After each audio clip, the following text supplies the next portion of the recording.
আসসালামু আলাইকুম সবাইকে। আশা করছি সবাই আল্লাহর রহমতে ভালো আছেন।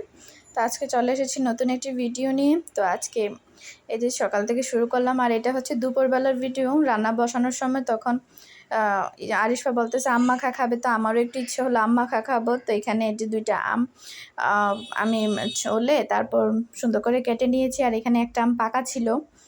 তো এই যে আমটাকে আমি একটু লবণ, মরিচ আর একটু চিনি দিয়েছিলাম, তো দিয়ে মাখিয়ে নিয়েছি। আর আম মাখাটা কিন্তু খুবই ভালো হয়েছিল আর খুব মজা হয়েছিল। গরমের সময় কিন্তু দুপুরবেলা এরকম আম মাখা হলে খুবই ভালো লাগে। তো সবাই প্লিজ আমার পেজটাকে ফলো করে দিবেন। আশা করছি সবাই পাশেই থাকবেন। তো এখানে আমি শিং মাছ কেটে নিয়েছি আর পেঁয়াজ কুচি।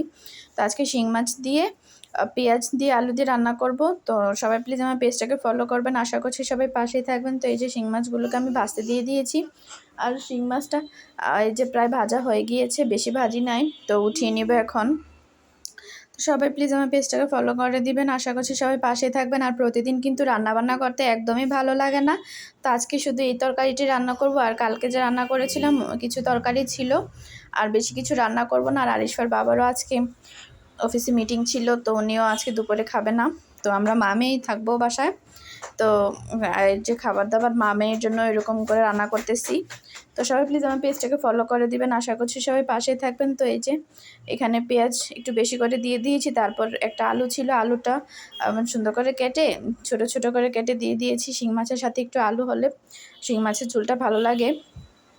তো এই যে আলুটা পেঁয়াজটা ভাজা হয়ে গিয়েছে, এখন একটু মরিচের গুঁড়ো দিয়ে দিয়েছি। আর প্রথমে কিন্তু আলু ভাজার সময় লবণ আর হলুদের গুঁড়ো দিয়ে দিয়েছিলাম। তো এখন মরিচটা সহকারে একটু পানি দিয়ে কষিয়ে নেব আমি। আর শিং মাছের তরকারিতে কিন্তু ঝোল ঝোল তরকারি ভালো লাগে আলুর সাথে। তো আমি প্রায় এরকম রান্না করি। তো সবাই প্লিজ আমার পেজটাকে ফলো করে দিবেন। আশা করছি সবাই পাশে থাকবেন। তো এই যে আমি আলুটা একটু সিদ্ধ হওয়ার জন্য ঝোল দিয়ে দিয়েছি। এখন এই যে আলুটা প্রায় সিদ্ধ হয়ে গিয়েছে, কষানো হয়ে গিয়েছে তরকারিটা। এখন তরকারি রান্নার জন্য ঝোল দিয়ে দিব। তো আমি এখানে কিন্তু আরেকটু ঝোল দিয়েছিলাম।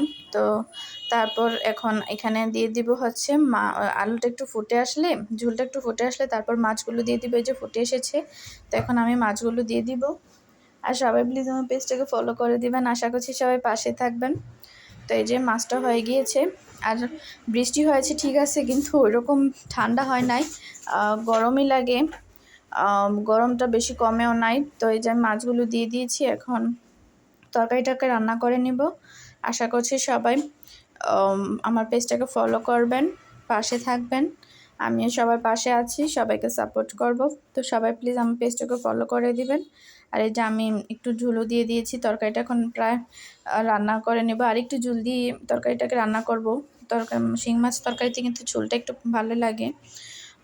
তো কালকে ভুড়ি রান্না করেছিলাম, ওই গরুর ভুড়ি। তো গরুর ভুড়ি তরকারি ছিল। তারপর এই যে আমি তরকারিটা প্রায় রান্না করে নিয়েছি, আর তরকারিটা হয়েও গিয়েছে। তো সবাই আমার পেজটাকে ফলো করে দিবেন। আশা করছি সবাই পাশে থাকবেন আর সবাই ভালো থাকবেন।